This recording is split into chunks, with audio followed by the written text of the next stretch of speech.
Welcome to my channel. സിമ്പിളായിട്ട് ഉണ്ടാക്കുന്ന ഒരു ബീഫ് കറീൻ്റെ റെസിപ്പിയാണ്.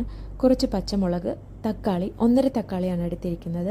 ചുവന്നുള്ളി കുറച്ച് അധികം എടുത്തിട്ടുണ്ട്. നല്ലൊരു ടേസ്റ്റ് കിട്ടാനായിട്ട് ചുവന്നുള്ളി കൂടുതൽ ചേർക്കുന്നത് നല്ലതാണ്.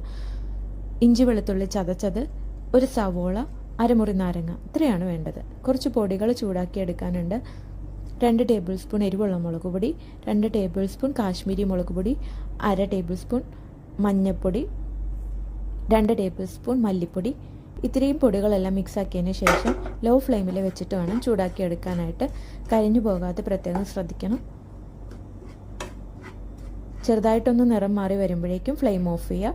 കഴുകി വെച്ചിരിക്കുന്ന ബീഫ് കുക്കറിലോട്ട് ഇട്ട് കൊടുക്കുന്നുണ്ട്. ഇതിലേക്ക് അരിഞ്ഞു വെച്ചിരിക്കുന്ന സവോളയും തക്കാളിയും ഇഞ്ചി വെളുത്തുള്ളി ചതച്ചതും എല്ലാം കൂടി ഇട്ട് കൊടുക്കുക. ചുവന്നുള്ളി ഞാൻ അരിഞ്ഞിട്ടില്ല, അതുപോലെ തന്നെയാണ് ഇട്ട് കൊടുത്തിരിക്കുന്നത് കേട്ടോ. ഇനി പൊടികളെല്ലാം ഇട്ട് കൊടുക്കുന്നുണ്ട്. കുറച്ച് വെളിച്ചെണ്ണയും ഒഴിച്ച് കൊടുക്കുന്നുണ്ട്. നാരങ്ങ നീരും കൂടെ പിഴിഞ്ഞൊഴിക്കുക.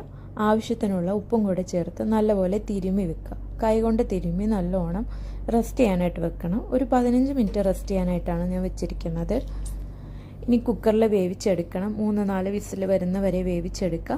എന്നിട്ടൊരു പാത്രത്തിലോട്ട് മാറ്റിയിട്ടുണ്ട്. ഗരം മസാല, മീറ്റ് മസാല, പെരിഞ്ജീരകം പൊടിച്ചത് എല്ലാം കൂടെ ഇട്ട് നല്ലോണം തിളപ്പിച്ചെടുക്കുക. അവസാനം കുറച്ച് വെളിച്ചെണ്ണയിൽ ഉള്ളിയും കറിവേപ്പിലയും കൂടെ താളിച്ചൊഴിക്കുക.